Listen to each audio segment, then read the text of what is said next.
BJP अब mission 2027 की तैयारियों में जुटी हुई है। इस बार उनकी निगाहें हैं दलित वोट बैंक पर। सभी पार्टियां अपनी कमर कसकर मैदान में उतर रही है। बीजेपी उत्तर प्रदेश के सभी जिलों में दलित बुद्धिजीवियों से संवाद शुरू कर चुकी है और ये कोई सामान्य कार्यक्रम नहीं है, एक सधे हुए राजनीतिक मिशन की शुरुआत है जो 2027 विधानसभा चुनाव की बुनियाद को तैयार करेगा। प्रदेश के सभी 98 जिलाध्यक्षों को निर्देश दिए गए कि वो अपने जिले में कम से कम 5 प्रमुख दलित बुद्धिजीवियों से संवाद करें। इससे पहले भी बीजेपी कई कार्यक्रम कर रहे हैं जो कि दलितों को साधने के लिए बड़ी तैयारी मानी जा रही है। बीजेपी के कार्यक्रम किस तरीके से, जरा ये आपको जल्दी से बताते हैं। अंबेडकर की तस्वीर वाली टी शर्ट बांटी गई, बाबा साहेब के होर्डिंग्स लगवाए, अंबेडकर के नाम पर कई कार्यक्रम किए गए हैं। अंबेडकर मैराथन कार्यक्रम का आयोजन हुआ है। अंबेडकर के नाम पर विचार गोष्ठियां भी की गई हैं। तो बीजेपी ने अखिलेश यादव के पीडीए की काट को निकाल लिया और इसके लिए पार्टी ने दलित और महिला प्लान पर काम करना शुरू किया है। उत्तर प्रदेश बीजेपी के प्रदेश स्तर के मंडलीय कार्य समिति में कुल 60 सदस्य रखे गए हैं। बीजेपी का उत्तर प्रदेश में दलित और महिला प्लान पूरी तरीके से तैयार है। प्रदेश स्तर की जो मंडलीय कार्य समिति है उसमें कुल 60 सदस्य हैं।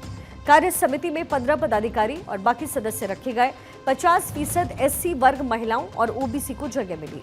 सभी 1918 यानी 1918 मंडलों की टीम में दलितों और महिलाओं को जो है भागीदारी दी गई। कुल 28,770 पदों में से 7,672 अनुसूचित जाति के लोग हैं। 4,000 महिलाओं को भी संगठन में दायित्व दिया गया है। मंडल कार्य समिति में 8,345 ओबीसी को स्थान दिया गया।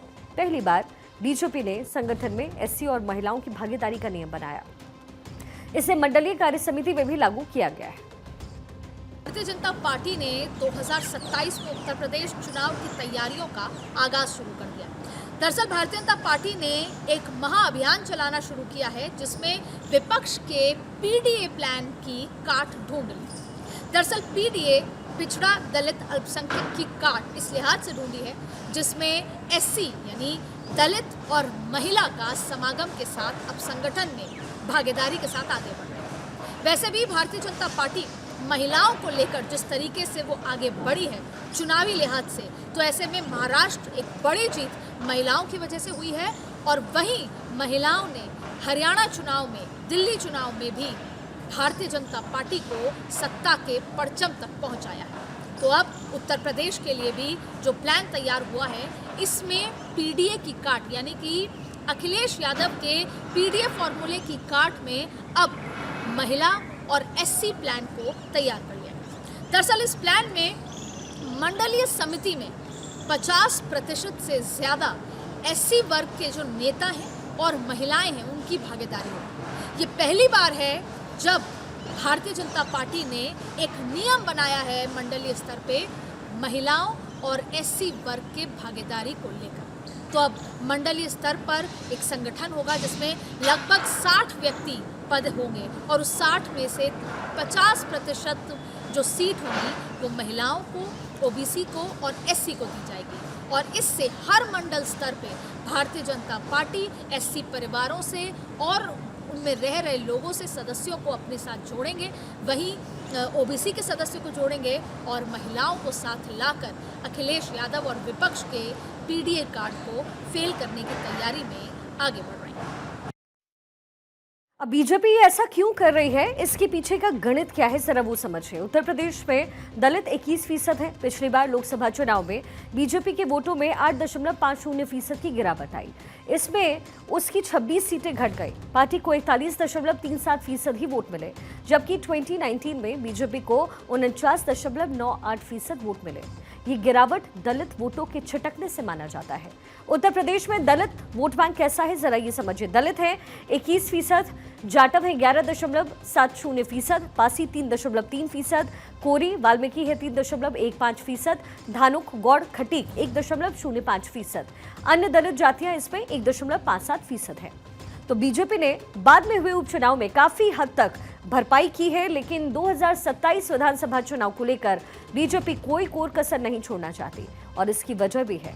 सपा भी दलित वोटों के लिए काफी प्रयास कर रही है।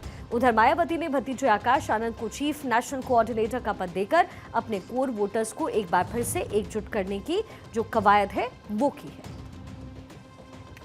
भारतीय जनता पार्टी उत्तर प्रदेश ने अब समाजवादी पार्टी को जवाब देने की तैयारी की है।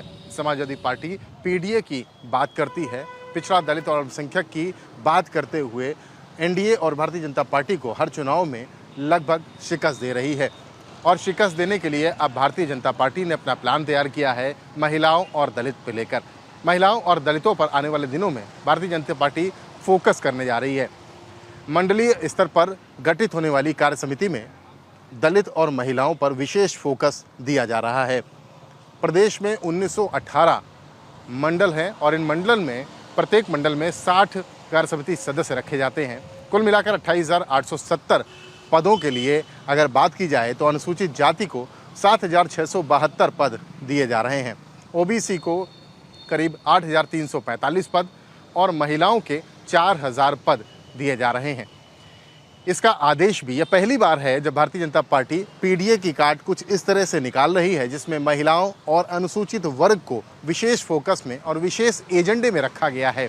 इस एजेंडे को इम्प्लीमेंट करते हुए, लागू करते हुए भारतीय जनता पार्टी उत्तर प्रदेश में समाजवादी पार्टी के पिछड़ा, दलित और अल्पसंख्यक के जो नियम, जो समीकरण है, उसको बड़ी काट उसका माना जा रहा है और उसका जवाब देने की तैयारी कर चुकी है। पहली बार भारतीय जनता पार्टी ने अनुसूचित जाति वर्ग के लोगों को और महिलाओं को इतना तवज्जो देने की कोशिश की है, जिससे थिंक टैंक्स भी मान रहे हैं कि भारतीय जनता पार्टी पीडीए की जो काट है वो इसे निकालने के लिए लगी हुई है। कैमरामैन रोशन के साथ रतीश त्रिवेदी, भारत 24। तो बीजेपी ने प्रदेश को 6 संगठनात्मक क्षेत्र काशी, गोरखपुर, अवध, कानपुर, ब्रज और पश्चिमी उत्तर प्रदेश में बांटा। हर एक क्षेत्र में पार्टी प्रभावशाली दलितों से संपर्क करेगी। इसके लिए एक समर्पित टीम बनाई गई, जो कि शिक्षकों, रिटायर्ड ऑफिसर्स, सामाजिक कार्यकर्ताओं, धार्मिक और पेशेवर हस्तियों की पहचान कर रही है। यह अभियान दरअसल सियासी दलों, खासतौर पर सपा, कांग्रेस और बीएसपी के प्रभाव को कमजोर करने की सधी हुई रणनीति का एक हिस्सा है।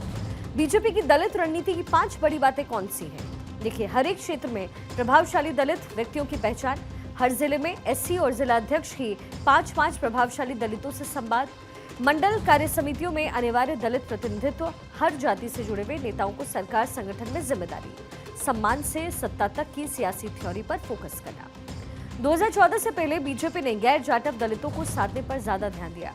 पासी, कोरी, वाल्मीकि, खटीक जैसी जो जातियां हैं, उसके बीच बीजेपी ने अपनी पहुंच बनाई और नतीजन 2017 के विधानसभा चुनाव में एससी आरक्षित 84 में से 72 सीटें जीत ली। लेकिन 2024 में बीजेपी को उत्तर प्रदेश में अपेक्षित सफलता नहीं मिली।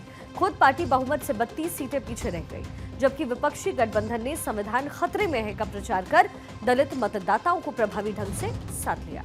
अब बीजेपी पूरे दमखम से 2027 की तैयारी में है। समाज सम्मेलन, भागीदारी और भावनात्मक जुड़ाव से 4 स्तरों पर काम हो रहा है। बीजेपी की रणनीति का अगला फेज जाटव वोट बैंक में सींग लगाने का है और अगर पार्टी इसमें आधी भी सफलता पा लेती है तो ये उसे 2027 में बड़ा फायदा दे सकता है। तो बीजेपी इस समय इसी रणनीति पर काम कर रही है, क्योंकि आने वाले दिनों में यानी 2027 में जब उत्तर प्रदेश में होंगे चुनाव तो बीजेपी करेक्टली उसे साथ पाएगी।